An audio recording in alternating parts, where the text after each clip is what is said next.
की राह में चलना सी,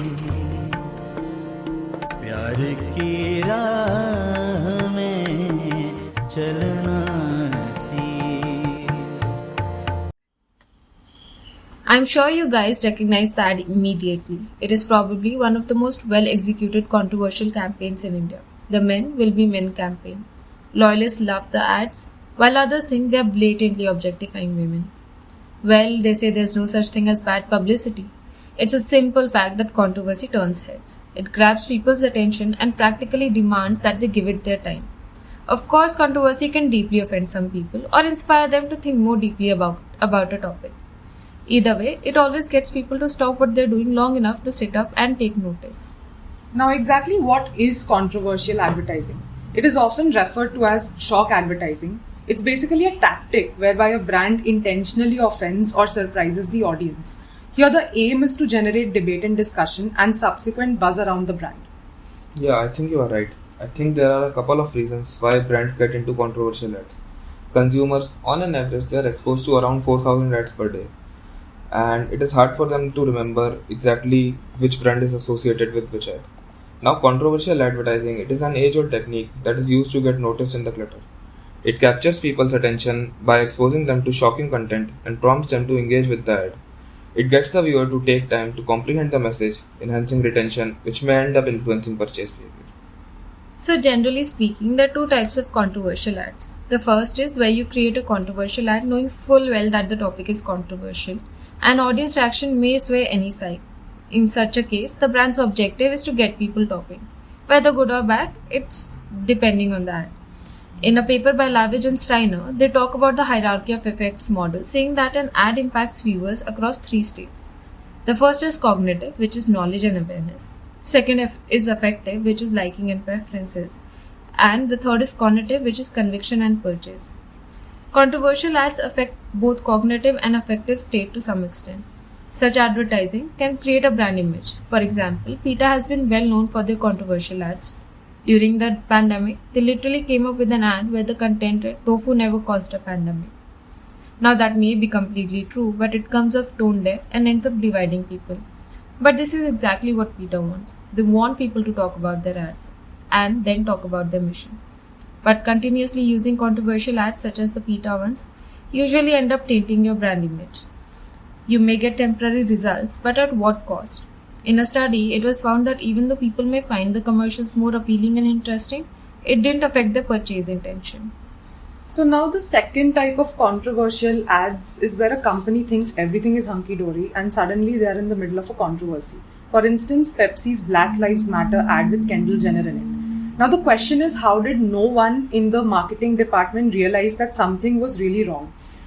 Such issues arise when a company approaches a sensitive topic to bank on the public sentiment instead of actually executing the ad as if they really believe in it. When a company unintentionally ends up in a controversy, 99% of the times it's negative. Nothing good ever comes out of it unless you're Maggie. It becomes a PR nightmare and can land a serious blow to the company's performance. Now we can look at how exactly the marketing team goes on to create a controversial advertisement. Often we see brands launching an advertisement that either talks about challenging the status quo to bring out some form of change, depicting some tradition in a new light, or is just blatantly derogatory. Yeah. So, for instance, the Kanyaman ad by Manyavar, which questioned the tradition of Kanyadan, or the Ekatvam ad by Tanish, which was based on interfaith marriage. They both tried to play with the idea of marriage and challenge how it had been perceived for centuries. However, this did not sit well with the audience. Another ad that tried to leverage a more ongoing context or a movement was the one that we have already mentioned before, which is the Kendall Jenner's Pepsi ad. It ended up trivializing the BLM movement. The ad tried to leverage these contexts and create a buzz but ended up tarnishing their image. I think there are other advertisements which have used racism, sexism and fat shaming to further their cause.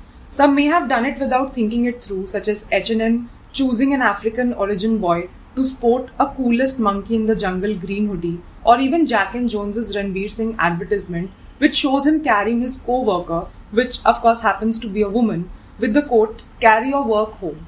So such stereotyping or implicit associations They try to confirm the existing beliefs about a certain social group and might even create a conscious intention to discriminate against the members of these groups. They could also further the us versus them dialogue that has its roots in the social identity theory. So yes, such ads are not only controversial but can often end up being deprecatory. Now there are other ads like PETA's Save the Whales poster that has an image of an overweight woman on it, or the Protein World's famous Are You Beachbody Ready ad, in which a slender woman is shown in a yellow bikini.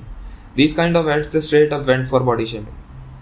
I think that's the case with all these advertisements. They played on existing stereotypes because they know the target audience they're catering to. And even if their ads are deemed to be controversial or inappropriate, they know for a fact that their target group will appreciate and even defend the brand. This could be the result of a confirmation bias, wherein the ads end up confirming the biases or beliefs that people already hold. It's also been noted how the impact of such shock advertising or controversial advertising is very different for products which are already found to be controversial themselves versus those which are more socially acceptable. Hence, ads on marriage did not really work well in our country because the marriage rituals are still viewed as something which is really sacred and not to be tampered with. While Burger King's It'll Blow Your Mind Away advertisement had sexual innuendos in it, still it did really well because food has always been something that one can be creative with or relish in any manner. There are no strict rules here. So we've seen how controversial advertisements can be really dicey. In our next episode, we'll be exploring how a brand's image is impacted following the controversy and everything they do to restore it.